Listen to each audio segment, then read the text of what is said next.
بسم اللہ الرحمن الرحیم۔ کیسے ہیں میرے بھائی؟ امید کرتا ہوں سب بھائی ٹھیک ہوں گے۔ آج ہم عراق کے بارے میں انفارمیشن دے رہے ہیں۔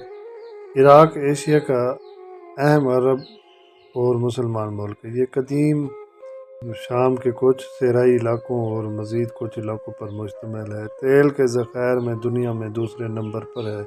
اس کے جنوب میں کویت اور سعودی عرب، مغرب میں اردن، شمال مغرب میں شام، شمال میں ترکی اور مشرق میں ایران واقع ہے۔ اسے ایک محدود سمندری رسائی بھی حاصل ہے جو خلیج فارس کے ساحل ام القصر پر ہے، جو بصرہ سے قریب ہے۔ عراق دنیا کی قدیم ترین ممالک میں شامل ہے، جس نے کئی تہذیبوں کو جنم دیا ہے۔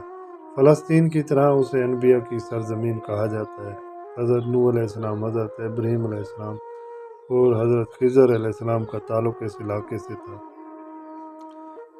اور حضرت آدم علیہ السلام نے بھی اس شہر کے کرنا کو اپنا وطن بنایا تھا۔ 2003 میں اس پر امریکہ نے قبضہ کر لیا تھا، جو تاحال جاری ہے۔ البتہ ایک برائے نام حکومت قائم ہے۔ اس کی غالب اکثریت مسلمانوں پر مشتمل ہے، البتہ کافی تعداد میں عیسائی بھی ہیں۔ اس کا دارالحکومت بغداد ہے، جو اس کا سب سے بڑا شہر ہے۔ اس کے علاوہ نجف، کوفہ، بصرہ، کربلا، سامرا، موصل اور کوکاک اس کے مشہور شہر ہیں۔ دریا دجلہ اور فرات اس کے مشہور دریا ہیں۔ ان کے درمیان میں ان کی وادی انتہائی زرخیز ہے، اس میں 7 سے 9,000 سال بھی پرانے آثار ملتے ہیں۔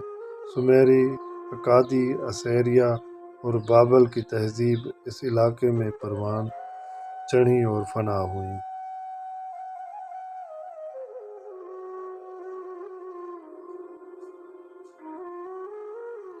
عراق قدیم انسانوں کی رہائش گاہ تھی۔ طوفان نوح یہیں پر آیا۔ عراق سے ملنے والے آثار قدیمہ ثابت کرتے ہیں کہ زمانہ قبل از تاریخ میں بھی یہاں کے لوگ باقاعدہ زبان، ثقافت اور مذہب رکھتے تھے۔ عراق کے شمال مشرق میں سندر کے غاروں سے ملنے والی نوادرات تھال انسان کے ڈھانچوں سے جو 50 سے 60,000 پرانے ہیں۔ یہ پتہ چلتا ہے کہ وہ بولنے کی صلاحیت رکھتے تھے اور رسومات ادا کیا کرتے تھے، مثلاً اپنے مردے پھولوں کے ساتھ دفناتے تھے۔ مسلمانوں نے 7ویں صدی عیسوی میں یہ علاقہ فتح کیا۔ مسلمانوں کے خلیفہ حضرت علی کرم اللہ وجہہ نے اس کے شہر کوفہ کو اپنا دارالخلافہ بنایا، اور اس کے بعد عربوں نے اموی اور عباسی سلطنت کی صورت میں عراق پر حکومت کی۔ عباسیوں نے بغداد کو پہلی دفعہ دارالحکومت بنایا۔